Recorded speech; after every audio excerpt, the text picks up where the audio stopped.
آج خوشگوار زندگی پروگرام کا آغاز سورۃ النساء کی آیت نمبر 172 یعنی 172 سے ہوگا، اور یہ سورۃ النساء کا آخری رکوع ہے، یعنی 24واں رکوع اور چھٹے پارے کا چوتھا رکوع۔ اللہ تعالی ہم سب کو نور قرآن سے روشن و منور فرمائے۔ آغاز درس سے پہلے اس بات کو سمجھ لیجئے کہ عیسائیوں میں کئی فرقے ہو چکے تھے۔ ایک فرقہ جس کا نام تھا نستوری، یہ حضرت عیسیٰ علیہ السلام کو اللہ کا بیٹا کہتا تھا۔ ایک فرقہ تھا جس کا نام مرقوسی تھا، ان کا عقیدہ یہ تھا کہ 3 خدا ہیں، 3 الہ ہیں، اور وہ 3 الہ کو اقنوم کہتے تھے، یعنی یہ 3 اقنوم ہیں۔ وہ اس طرح تقسیم کرتے، وہ کہتے ایک ہے باپ، ایک الہ بیٹا ہے، اور تیسرا الہ روح القدس ہے۔ باپ سے وہ اللہ کی ذات مراد لیتے، بیٹے سے نعوذ باللہ من ذالک حضرت عیسیٰ علیہ السلام کو مراد لیتے، اور روح القدس سے مراد عیسیٰ علیہ السلام کے جسم کے اندر داخل ہونے والی حیات کو وہ کہتے۔ عیسیٰ علیہ السلام کے جسم کے اندر جو حیات، جو روح داخل ہوئی، اسے وہ روح القدس کہتے۔ پھر وہ یہ کہتے کہ یہ 3 خدا ہیں لیکن 3 مل کر ایک خدا ہے، یعنی 3 کو وہ ایک قرار دیتے اور ایک کو 3 قرار دیتے۔ وہ اس طرح عقیدہ رکھتے کہ جیسے 3 پارٹس ہوں کسی چیز کے۔ کتنے پارٹس ہوں؟ 3، تو وہ مل کر ایک ہیں اور جدا جدا 3 ہیں۔ تو انہوں نے نعوذ باللہ من ذالک اللہ کے 3 پارٹس مان لیے، 3 جز مان لیے، کہ ایک ذات ہے، ایک بیٹا ہے، ایک روح القدس ہے۔ پھر وہ کہتے تھے توحید فی التثلیث، توحید فی التثلیث، اور کہتے تھے التثلیث فی التوحید، یعنی 3 مل کر ایک ہیں اور ایک جو ہے وہ 3 ہے۔ 3 ایک کے چکر میں وہ تھے، حالانکہ وہ اتنی عقل نہیں رکھتے تھے کہ 3 تو 3 ہوتا ہے، 3 ایک کیسے ہو سکتے ہیں؟ اور اللہ رب العالمین کی ذات جو ہے وہ جز ہونے سے، ٹکڑے ٹکڑے ہونے سے پاک ہے۔ بس جب انسان کی عقل چلی جاتی ہے، جب دین چلا جاتا ہے، ایمان چلا جاتا ہے، تو عقل بھی چلی جاتی ہے۔ جیسے آپ کو اس معاشرے میں ایسے لوگ ملیں گے کہ جو کہتے ہیں 3 طلاقیں 1 طلاق ہیں۔ بھئی 3 تو 3 ہے نا، 3 طلاق 1 طلاق، یہ کیا بات ہوئی؟ جب آپ کہہ رہے ہیں 3 طلاقیں، تو لفظ 3 کا مطلب کیا ہوا؟ 1 2 3، 3 ایک کیسے ہو سکتی ہے؟ حالانکہ شافعی، مالکی، حنبلی، حنفی، چاروں فقہ کے تمام مستند علماء، تمام جمہور مسلمان، صحابہ، تابعین، تبع تابعین، سب کا اس پر اجماع ہے، جمہور کا اس پر اجماع ہے، 3 طلاقیں 3 ہی ہیں۔ بلکہ اس کے بارے میں تو رسول اللہ کا فتویٰ بھی موجود ہے، جو سیاہ ستہ کی کتابوں میں ہے، کہ رسول اللہ کے سامنے 3 طلاقیں دی گئیں تو آپ نے 3 کو 3 قرار دیا۔ تو اب رسول اللہ کے فتوے کے بعد کسی کاغذ کے ٹکڑے کی کیا حیثیت ہو سکتی ہے؟ مگر وہ عقل سے بیچارے بالکل محروم ہیں، اس لیے وہ 3 کو 1 قرار دیتے ہیں۔ تو یہ عیسائی کہتے خدا 3 ہے اور 3 مل کر وہ 1 خدا ہے۔ اس کے علاوہ وہ اس طرح بھی کہتے تھے کہ حضرت عیسیٰ علیہ الصلوۃ والسلام کی 2 حیثیتیں ہیں۔ ایک ناسوتیت ہے، ناسوتیت یعنی بشری حیثیت ہے، تو وہ ماں کی طرف سے ہے، اور ایک الوہیت ہے، یعنی عیسیٰ علیہ السلام خدا ہیں اور کہتے ہیں وہ باپ کی طرف سے ہے، یعنی انہوں نے حضرت مریم کو اللہ کی بیوی قرار دیا، نعوذ باللہ من ذالک۔ یہ ساری خرافات کب پیدا ہوئے؟ اصل میں بات یہ تھی کہ عیسائی بڑے متحد تھے اور یہودی ان سے بڑے پریشان تھے۔ عیسیٰ علیہ السلام کو ماننے والے بڑے متحد تھے، عقیدے ان کے درست تھے اور وہ دنیا پر چھاتے جا رہے تھے۔ تو یہودی جب بہت پریشان ہو گئے تو انہوں نے سوچا کہ اب عیسائیوں کی قوت کو کیسے توڑا جائے۔ تو ایک شخص تھا یہودی جس کا نام بولس تھا، بولس، اس نے جا کر منافقت کی، ظاہری طور پر اس نے عیسائیت قبول کر لی اور پھر اس نے بڑی محنت کی، بڑی مشقتیں کی، یہاں تک کہ لوگ اسے یہ کہتے کہ عیسائیوں کا یہ سب سے بڑا راہب ہے۔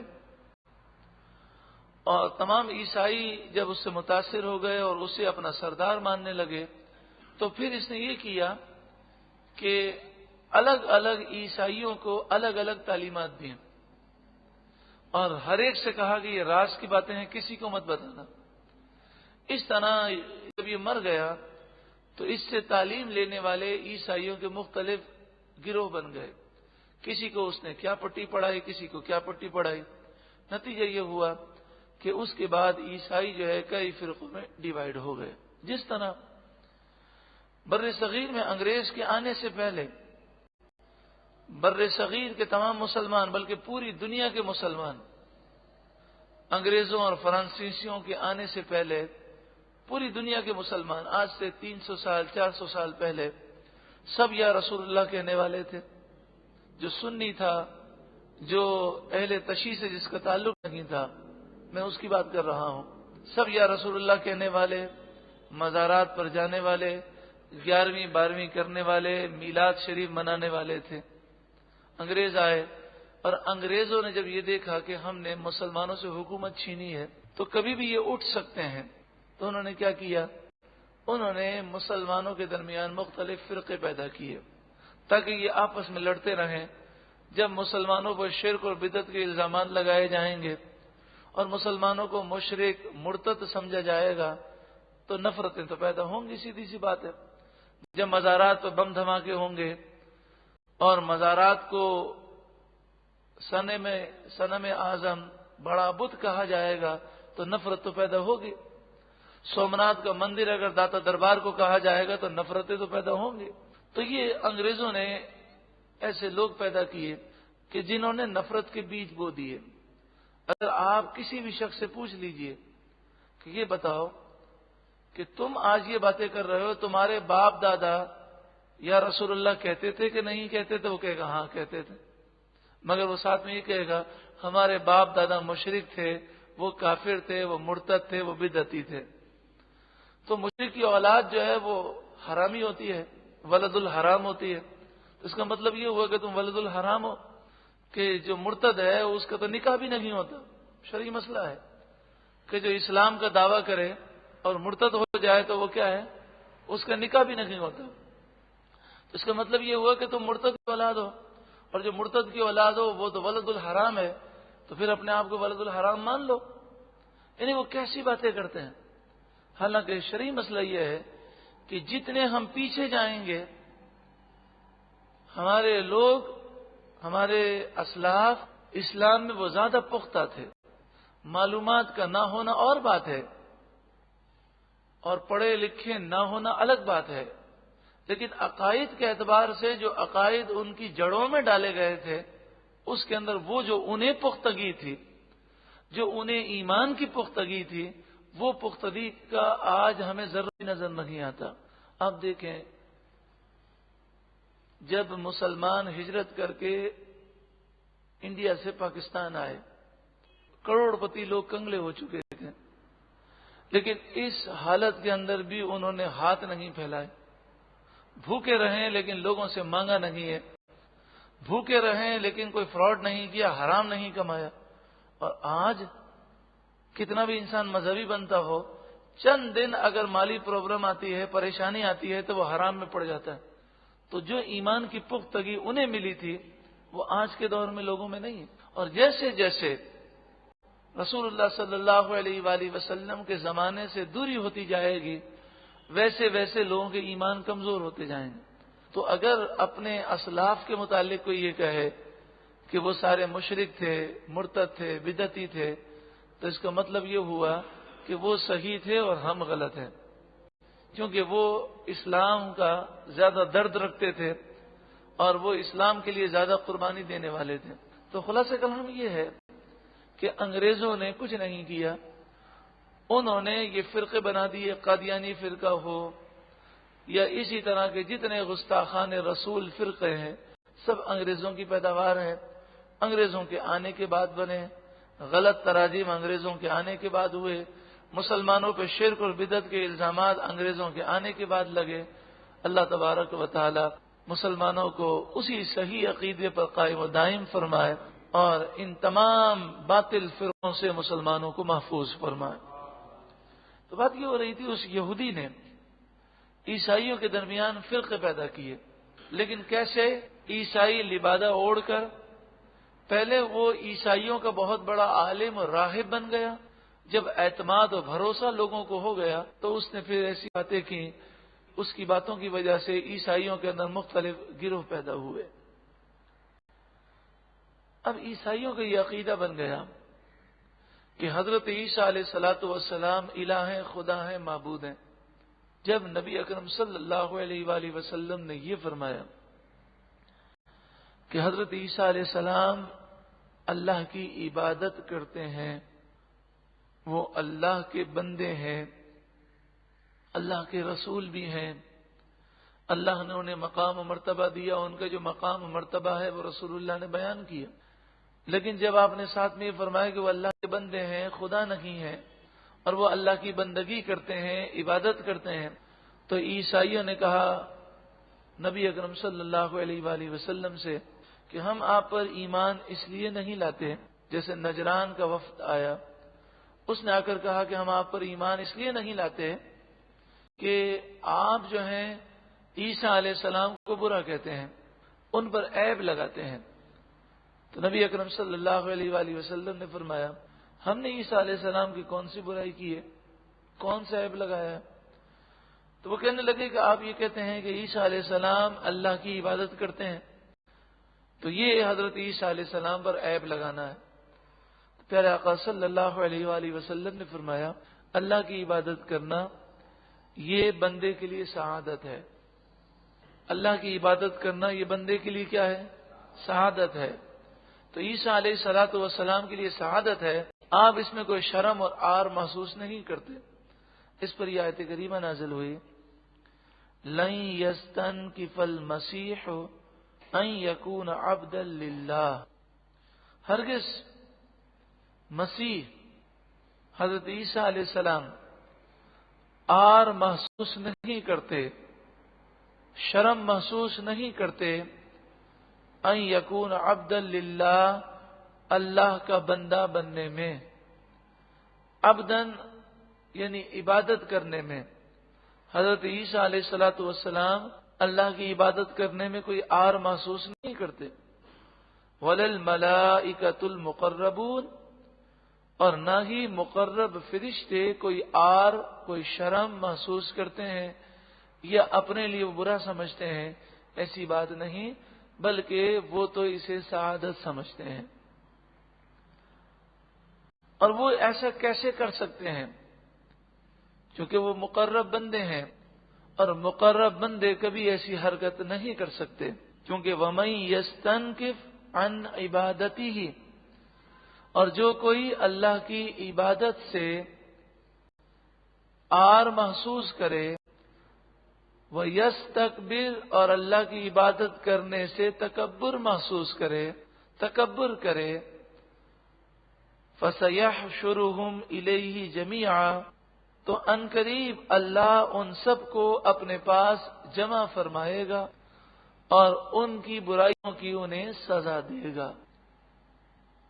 یہاں بات تو حضرت عیسیٰ علیہ السلام کی گئی اور پھر ایک اصول بتایا گیا کہ کوئی بھی شخص اگر ایسا کرے گا تو اللہ تبارک و تعالیٰ اسے عذاب دے گا۔ تو اللہ کے مقرب بندے کبھی ایسا ہرگز کر ہی نہیں سکتے۔ یہاں پر یہ مسئلہ یاد رکھیے کہ جب اللہ اور اس کے رسول کا حکم کسی کے سامنے پیش کیا جائے تو اس موقع پر اس کے حکم کو ٹھکرانا یہ کسی مولوی کی بات کو ٹھکرانا نہیں ہے، یہ کسی ملا کی بات کو ٹھکرانا نہیں ہے، یا یہ کسی داڑھی والے یا ٹوپی والے کی بات کو ٹھکرانا نہیں ہے۔ یہ ٹوپی والا، یہ نمازی یا داڑھی والا، یہ تو ایک پیغام لے کر آیا اور اس کی حیثیت ایک ڈاکیے سی ہے۔ یہ ڈاکیا آپ کے پاس پیغام لے کر آیا اللہ اور اس کے رسول کا۔ اب اگر آپ اس بات کو رد کرتے ہیں تو اس کا مطلب کیا ہوا کہ آپ نے اللہ اور اس کے رسول کے پیغام کو رد کیا، اور اس سے دنیا بھی تباہ ہوتی ہے اور آخرت بھی برباد ہوتی ہے۔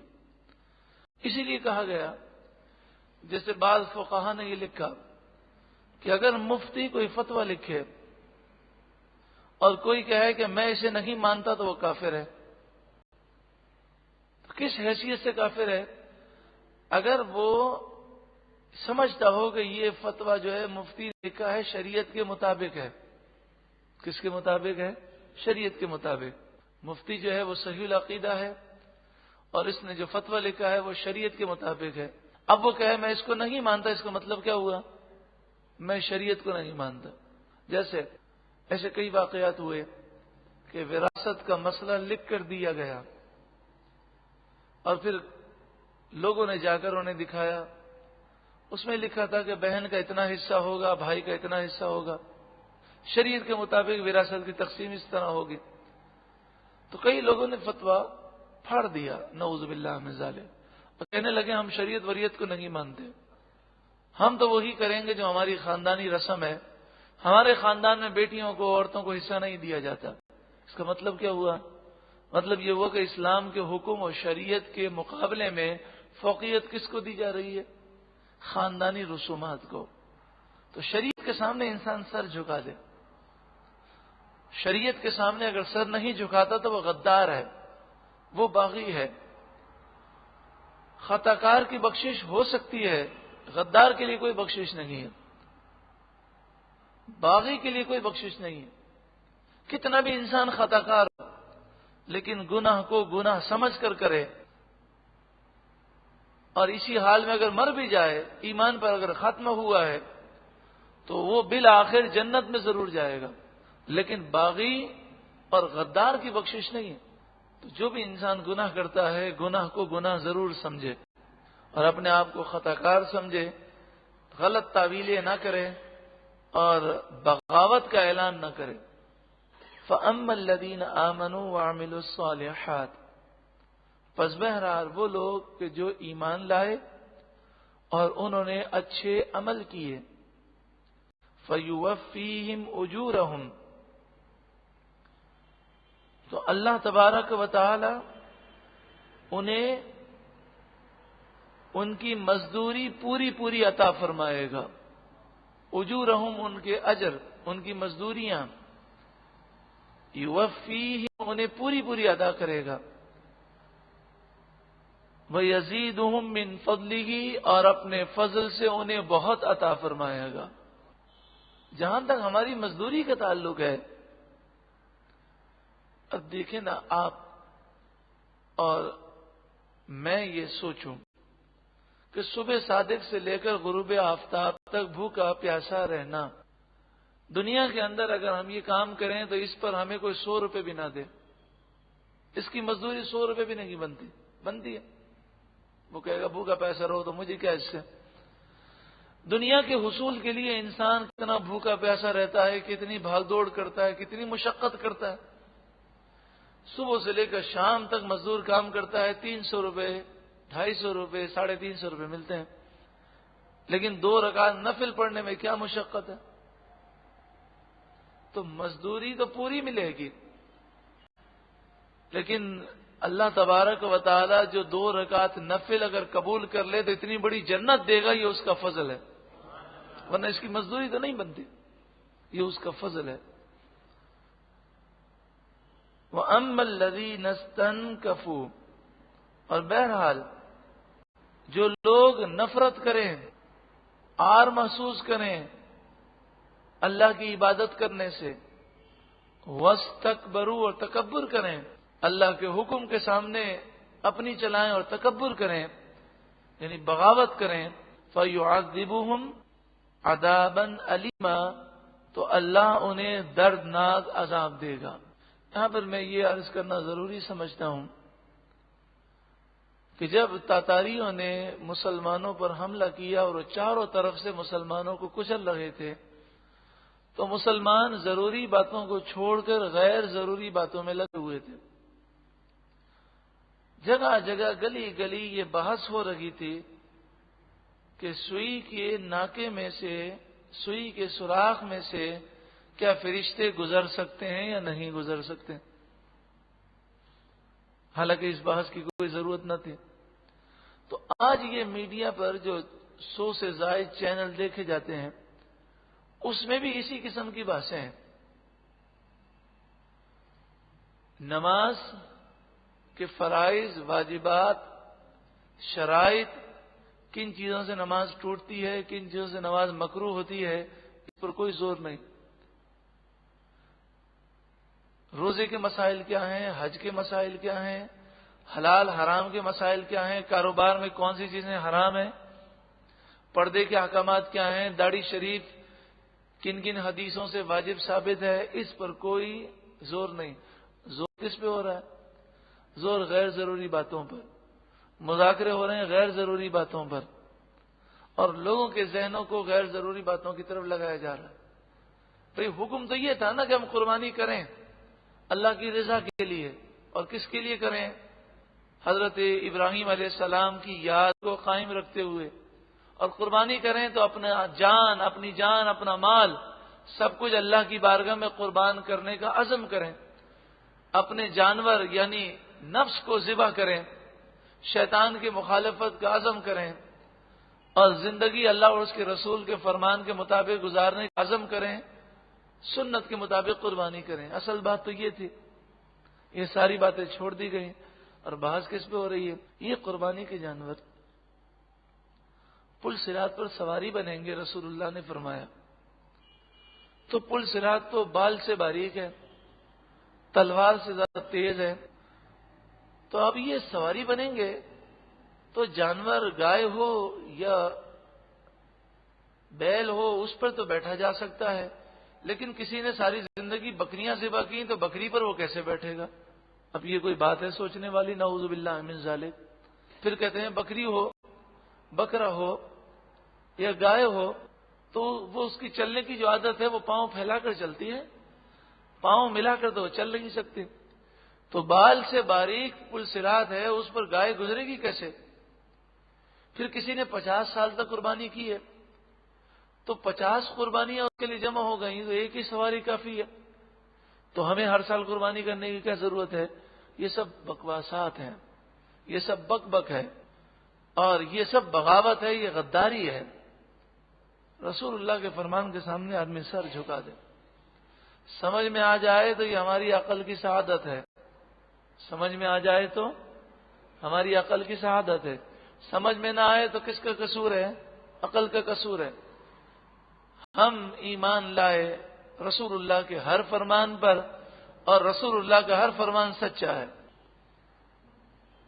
ہمیں کیا معلوم کہ پل صراط کیسی ہے، کس طرح وہاں سے گزرنا ہوگا، کتنی لمبی ہے، ہزاروں سال کی مسافت ہے، کس طرح معاملات ہوں گے۔ انسان یہاں سے لے کر لاہور جاتا ہے تو کتنی گاڑیاں بدل کے پہنچتا ہے، حالانکہ وہ چند دنوں کی مسافت ہے، بلکہ اب تو چند گھنٹوں کی مسافت ہے، تو اس کے لیے کتنی گاڑیاں بدلنی پڑتی ہیں۔ تو وہ پل صراط جو ہزاروں سال لمبی ہے تو اس کے لیے ہو سکتا ہے کہ ساری زندگی کی قربانیاں بھی ناکافی ہو جائیں۔ انسان نے سوچا، اور پھر یہ بال سے باریک ہے وہ گناہگاروں کے لیے، اور نیکوکار تو پل صراط سے ایسے گزریں گے کہ بجلی کی سی تیزی کے ساتھ گزر جائیں گے۔ تو یہ باتیں، ان پر غور و فکر کرنا اور اسے ریسرچ کا نام دینا، یہ شیطانی حرکت ہے۔ لوگوں کو شرعی مسائل معلوم نہیں، نماز کے شرائط تک معلوم نہیں اور ان باتوں میں بحث کرتے ہیں۔ کبھی آپ نے ٹی وی پر دیکھا کہ یہ حدیث چلائی جاتی ہو، قال رسول اللہ صلی اللہ علیہ وسلم، اللہ کے رسول صلی اللہ علیہ وسلم نے فرمایا، ایما امرات استعطرت مرت علی قوم یجد ریحھا، جو عورت خوشبو لگا کر باہر نکلے اور نامحرم مردوں تک اس کی خوشبو پہنچے، فہی زانیہ زانیہ زانیہ۔ کبھی یہ حدیث آپ نے ٹی وی چینل پر دیکھی، یا کبھی وہ حدیث دیکھی کہ رسول اللہ صلی اللہ علیہ وآلہ وسلم نے فرمایا بتاؤ عورت کی خوبی کیا ہے؟ تو صحابہ کرام نے مختلف جوابات دیے۔ آپ نے فرمایا کوئی بھی جواب میرے منشا کے مطابق نہیں ہے۔ تو حضرت علی گئے، فاطمہ الزہرا سے پوچھا، خاتون جنت فاطمہ الزہرا رضی اللہ تعالی عنہا نے کہا بابا جان سے کہہ دیں کہ عورت کی خوبی یہ ہے کہ نہ کوئی نامحرم مرد اسے دیکھے، نہ وہ نہ کسی، اور نہ ہی وہ کسی نامحرم مرد کو دیکھے۔ کیا کبھی ٹی وی چینل پر آپ نے یہ حدیثوں کی تکرار دیکھی؟ کیوں نہیں بتائی جاتے ہیں؟ کیا یہ رسول اللہ کا فرمان نہیں ہے؟ تو یہ تو وہی مثال ہے کہ جو پسند ہے اس کو بیان کیا جائے اور جو ناپسند ہے اس کو گھما دیا جائے۔ جس طرح یہودیوں کی عادت تھی کہ توریت سے وہی حصہ پڑھتے تھے جو انہیں اچھا لگتا تھا، تو یہ بھی تو رسول اللہ کے فرمان ہے۔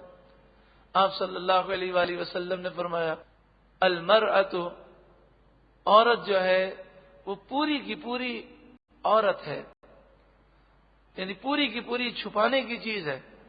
فرمایا جب وہ گھر سے باہر بے پردہ نکلتی ہے تو شیطان اسے جھانکتا ہے اور جو اسے دیکھتا ہے وہ بھی شیطان ہے۔ عورت کو دیکھنے والے کو رسول اللہ نے شیطان قرار دیا، تو ہے کوئی کہ ٹی وی چینل پر اس حدیث کی تکرار کرے، بار بار اسکرین پر دکھائے عربی متن کے ساتھ اور ترجمے کے ساتھ؟ یہ تو کبھی دکھائی نہیں سکتے۔ بلکہ حقیقت تو یہ ہے کہ اگر کوئی مولانا درس قرآن کے دوران یہ حدیثیں پڑھ کے سنا دے تو زندگی بھر اس کا بینڈ لگ جائے اور اسے آئندہ کبھی ٹی وی پر بولنے کی اجازت نہ دی جائے۔ تو اس کا مطلب کیا ہوا کہ ہم یہودیوں اور عیسائیوں کے سامنے سر جھکانے والے ہیں۔ اگر اللہ اور اس کے رسول کے سامنے سر جھکانے والے ہوتے تو اللہ اور اس کے رسول کے تمام فرمان پر ایمان ہوتا اور تمام فرمان کو عام کرنے کی کوشش ہوتی۔ یہاں فرمایا گیا کہ جو نفرت کرے اللہ کی عبادت سے اور اللہ کے حکم کے سامنے تکبر کرے فَيُعَذِّبُهُمْ عَذَابًا أَلِيمًا، تو اللہ انہیں دردناک عذاب دے گا۔ وَلَا يَجِدُونَ لَهُم مِّن دُونِ اللَّهِ وَلِيًّا وَلَا نَصِيرًا، اور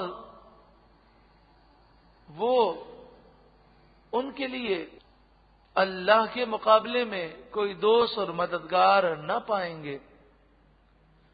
وہ اپنے لیے اللہ کے مقابلے میں کوئی دوست اور مددگار نہ پائیں گے۔ یا ایھا الناس، اے لوگوں، قد جاءکم برہان من ربکم، بے شک تمہارے پاس رب کی طرف سے برہان، واضح دلیل آ گئی۔ وَأَنزَلْنَا إِلَيْكُمْ نُورًا مُبِينًا، اور ہم نے تمہاری طرف نور مبین نازل کیا۔ نور مبین یعنی قرآن پاک۔ مبین کے معنی روشن کرنے والا۔ یہ وہ پیاری کتاب ہے کہ جو اس سے وابستہ ہو جائے حقیقی معنوں میں تو یہ کتاب اس کو روشن کر دیتی ہے، اسے منور کر دیتی ہے۔ برہان سے مراد پیارے آقا صلی اللہ علیہ وآلہ وسلم ہے۔ برہان من ربکم، تمہارے رب کی طرف سے برہان۔ برہان کس دلیل کو کہتے ہیں؟ عربی میں برہان اس دلیل کو کہتے ہیں جس میں کوئی نقص نہ ہو، کوئی عیب نہ ہو، جس کے سامنے پھر تمام دلائل بیکار ہو جائیں۔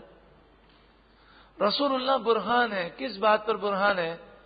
اللہ کے رب ہونے پر برہان ہے، اللہ کے ایک ہونے پر برہان ہے، اللہ کی وحدانیت پر، الوہیت پر برہان ہے، اللہ کی شان اور قدرت پر برہان ہے۔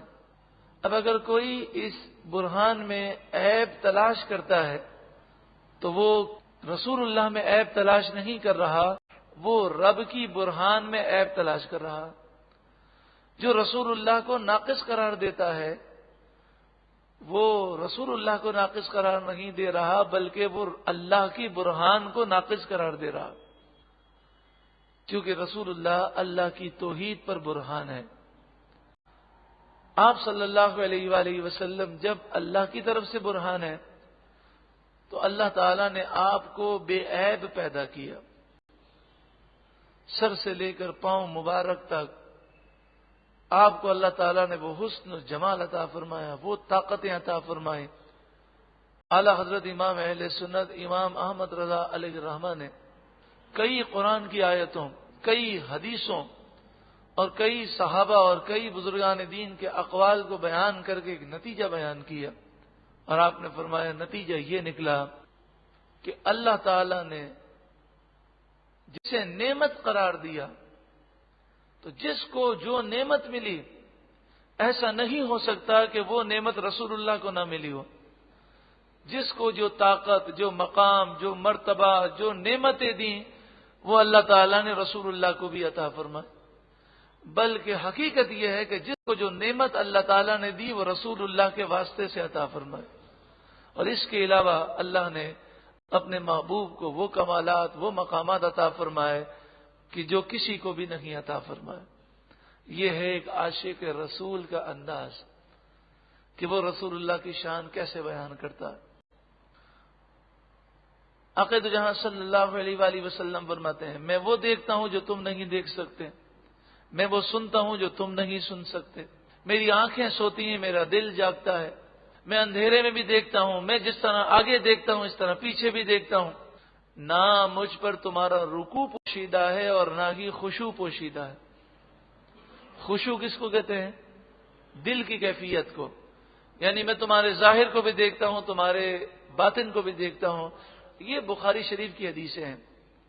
اللہ تعالیٰ نے مجھے زمین کے خزانوں کی کنجیاں دے دی گئیں، یہ بھی بخاری شریف کی حدیث ہے۔ اللہ دیتا ہے اور میں تقسیم کرتا ہوں، یعنی ساری نعمتیں میں تقسیم کرتا ہوں، یہ بھی بخاری شریف کی حدیث ہے۔ رسول اللہ صلی اللہ علیہ وآلہ وسلم فرماتے ہیں میں یہاں کھڑے ہو کر اپنے حوض کوثر کو دیکھ رہا ہوں، کیا نگاہ ہے کہ مستقبل کو بھی دیکھ رہے ہیں۔ آپ صلی اللہ علیہ وآلہ وسلم کی یہ ساری حدیثیں ہیں، لیکن سوال یہی پیدا ہوتا ہے یہ کیا بات ہے کہ دوسرے لوگ بھی تو ایسے ہیں جو قرآن کا درس دیتے ہیں، حدیث کا درس دیتے ہیں، لیکن انہیں یہ حدیثیں یاد نہیں ہوتی۔ تو بات یہ ہے کہ ان حدیثوں پر ان کا زور نہیں ہوتا۔ اول تو وہ ان حدیثوں کو اور آیتوں کو بیان ہی نہیں کرتے، اور کرتے بھی ہیں تو سرسری طور پر کر کے نکل جاتے ہیں۔ اور زیادہ زور کس پر ہوتا ہے؟ جو بتوں کی مذمت میں آیتیں نازل ہوئیں وہ رسول اللہ پر فٹ کرنے پر، سارا زور وہ اسی پہ لگاتے ہیں۔ فرمایا گیا یہ پتھر کے بیکار بت ہیں، نہ نفع دے سکیں نہ نقصان دے سکیں، نہ کسی کی مشکل حل کر سکیں، نہ کسی کی حاجت میں کام آ سکیں، نہ کسی کو ایک روپیہ دے سکیں، بیکار ہے، بے جان ہے، انہیں تو کسی بات کا شعور نہیں، تو وہ ساری آیتیں وہ رسول اللہ پہ فٹ کرتے ہیں۔ نعوذ باللہ من ذالک۔ ایک صاحب سے بات ہونے لگی، وہ کہنے لگے کہ رسول اللہ صلی اللہ علیہ وآلہ وسلم کو تو حکم دیا گیا کہ آپ کہہ دیں کہ میں نفع اور نقصان کا بالکل اختیار نہیں رکھتا، میں نفع اور نقصان کا اختیار نہیں رکھتا۔ تو ہم نے کہا کہ آگے بھی تو ہے، وہ بھی تو پڑھیں، الا ما شاء اللہ، مگر اتنا اختیار رکھتا ہوں جو اللہ نے مجھے عطا فرمائے۔ تو کیا مطلب ہوا کہ ذاتی طور پر میں نفع و نقصان کا اختیار نہیں رکھتا کیونکہ میں خدا نہیں ہوں۔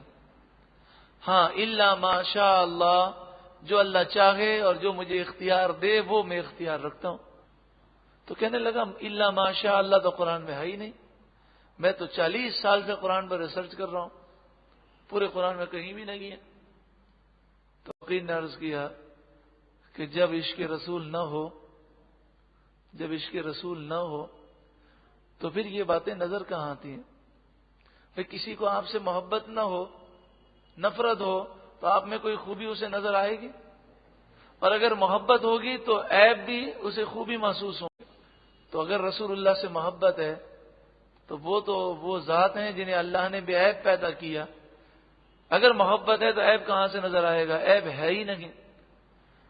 اور اگر وہ کوئی عیب بیان کرتا ہے تو اس کا مطلب یہ ہوا کہ اس کے دل میں محبت ہی نہیں ہے. محبت کا دعویٰ جھوٹا ہے. اللہ تبارک و تعالی ہمیں ایمان کی سلامتی عطا فرمائے. تو ہم جب رسول اللہ کی تعریف کرتے ہیں اور حضور کی شان بتاتے ہیں تو ہم کس کی شان بتاتے ہیں؟ رب کی برہان کی شان بتاتے ہیں. ہم رب کی برہان جو ہے اس کی شان بتاتے ہیں کہ اللہ نے جسے دلیل بنا کر اتارا اسے اللہ نے کیسی شان اور کیسی طاقت عطا فرمائی. یا ایھا الناس سے لوگوں قد جاءکم برہان من ربکم، تمہارے پاس تمہارے رب کی طرف سے برہان آ گئی. وَأَنزَلْنَا إِلَيْكُمْ نُورًا مُبِينًا، اور ہم نے تمہاری طرف نور مبین یعنی قرآن نازل کیا. فَأَمَّا الَّذِينَ آمَنُوا بِاللَّهِ، پس بہرحال وہ لوگ جو اللہ پر ایمان لائے، وَاعْتَصَمُوا بِهِ، اور اللہ کی رسی یعنی دین کو مضبوط تھام لیا، فَسَيُدْخِلُهُمْ فِي رَحْمَةٍ مِّنْهُ وَفَضْلٍ، تو ان قریب اللہ تعالیٰ انہیں اپنی رحمت اور اپنے فضل میں داخل فرمائے گا، یعنی جنت عطا فرمائے گا اور بلند درجات عطا فرمائے گا. وَيَهْدِيهِمْ إِلَيْهِ صِرَاطًا مُسْتَقِيمًا، اور اللہ انہیں اپنی طرف سیدھا راستہ دکھائے گا، یعنی اللہ تعالیٰ اپنا قرب انہیں عطا فرمائے گا. یستفتونک، وہ آپ سے فتویٰ معلوم کرتے ہیں. شان نزول اس کا یہ ہے کہ بخاری و مسلم شریف میں ہے کہ حضرت جابر بن عبداللہ رضی اللہ تعالی عنہما آپ بڑے سخت بیمار تھے. نبی اکرم صلی اللہ علیہ وآلہ وسلم صدیق اکبر کے ساتھ تشریف لائے. دیکھا تو حضرت جابر بے ہوش ہو گئے تھے. آپ صلی اللہ علیہ وآلہ وسلم نے وضو فرمایا اور جو وضو کا بچا ہوا پانی تھا وہ آپ صلی اللہ علیہ وآلہ وسلم نے ان پر ڈالا تو انہیں افاقہ ہو گیا. سے یہ معلوم ہوا کہ اللہ کے نیک بندے جس پانی سے وضو کریں وہ بچا ہوا پانی بھی بڑا بابرکت ہوتا ہے. حضور نے اپنے عمل سے یہ بتایا کہ آپ نے وضو کیا اور وضو کا پانی ڈالا. جب انہیں افاقہ ہوا تو وہ کہنے لگے یا رسول اللہ صلی اللہ علیہ وسلم، اب مجھے یہ تو لگتا ہے کہ میں دنیا سے چلا جاؤں گا اور میری تو اولاد نہیں، تو میں اب اپنے مال کا کیا کروں؟ عقید جہاں صلی اللہ علیہ وآلہ وسلم پر یہ آیت کریمہ نازل ہوئی جو اب ہم سماعت کریں گے، اور اس میں ایسے شخص کی وراثت کا حکم بتایا گیا کہ جس کی اولاد بھی نہ ہو اور باپ بھی نہ ہو اور اس کا انتقال ہو جائے تو اس کی جائیداد کیسے تقسیم کی جائے. ابو داؤد شریف میں ہے کہ نبی اکرم صلی اللہ علیہ وآلہ وسلم نے یہ مسئلہ تو بیان کر دیا، لیکن ساتھ میں آپ نے یہ بھی فرمایا کہ اس بخار سے تمہاری موت نہیں ہوگی. یعنی اللہ کی عطا سے رسول اللہ یہ غیب کی بات جانتے تھے اور آپ نے بتایا کہ اس بخار سے تمہیں موت نہیں آئے گی، یعنی اس میں تمہیں شفا مل جائے گی. یستفتونک، وہ آپ سے فتویٰ معلوم کرتے ہیں، فتویٰ مانگتے ہیں. قل اللہ یفتیکم فی الکلالہ، آپ فرما دیجئے کہ اللہ تمہیں فتویٰ دیتا ہے کلالہ کے بارے میں. دیکھیں فتوے کا لفظ اللہ کے لیے آیا ہے، تو اس لیے جب مفتی کا فتویٰ ہو اور ہمیں معلوم ہو کہ یہ مفتی صحیح العقیدہ ہے اور یہ شریعت کا حکم بیان کر رہا ہے تو اس فتوے کی توہین در حقیقت اللہ کے حکم کی توہین ہے کہ وہ تو ایک ڈاکیا ہے، وہ تو پیغام پہنچانے والا ہے. وہ کس کا پیغام پہنچا رہا ہے؟ اللہ اور اس کے رسول کا. آج دنیا کے اندر یہ معاملہ ہے کہ اگر فتویٰ لوگوں کے حق میں ہوتا ہے اور اس سے وہ فائدہ محسوس کرتے ہیں تو بڑے اسے قبول بھی کرتے ہیں، اس کی فوٹو کاپیاں کروا کے تقسیم بھی کرتے ہیں، اور اگر فتوے سے انہیں نقصان محسوس ہو تو کہتے ہیں جناب ہم فتوے کو دیکھتے بھی نہیں ہیں، ہم فتوے کو نہیں مانتے، نعوذ باللہ من ذالک، کہ یستغفر اللہ۔ قل اللہ یفتیکم فی الکلالہ، آپ فرمائیے اللہ تمہیں فتویٰ دیتا ہے، یفتی فتویٰ دیتا ہے، فی الکلالہ کلالہ کے بارے میں۔ کلالہ اس شخص کو کہتے ہیں کہ جس کی اولاد نہ ہو اور جس کے والد بھی نہ ہو اور اس کا انتقال ہو جائے۔ ان امرؤ ہلک، اگر کوئی شخص انتقال کر جائے، لیس لہ ولد، اس کی اولاد نہ ہو، وَلَهُ أُخْتٌ، اور اس کی ایک بہن ہو، اختن بہن، یہاں بہن سے مراد ہے سگی بہن ہو یا باپ شریک بہن ہو، یعنی بھائی بہن دونوں کا باپ جو ہے وہ ایک ہو یا سگی بہن ہو، کیونکہ جو ماں شریک بہن ہے اس کا حصہ پہلے گزر چکا ہے۔ فَلَهَا نِصْفُ مَا تَرَكَ، تو اب جو جائیداد اس کے پاس ہے اس میں سے آدھی جائیداد بہن کی ہوگی اگر ایک بہن ہے۔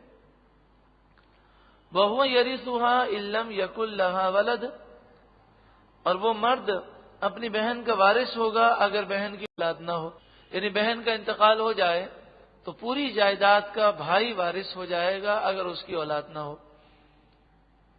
فَإِن كَانَتْ اثْنَتَيْنِ، پھر اگر وہ دو بہنیں ہوں یا دو سے زائد ہوں، فَلَهُمَا الثُّلُثَانِ مِمَّا تَرَكَ، تو کل جائیداد میں سے 2/3 جائیداد بہنوں کو دی جائے گی۔ اگر صرف دو بہنیں ہوں یا دو سے زائد بہنیں ہوں تو 2/3 جائیداد جو ہے یعنی 66.67% جائیداد انہیں دے دی جائے گی۔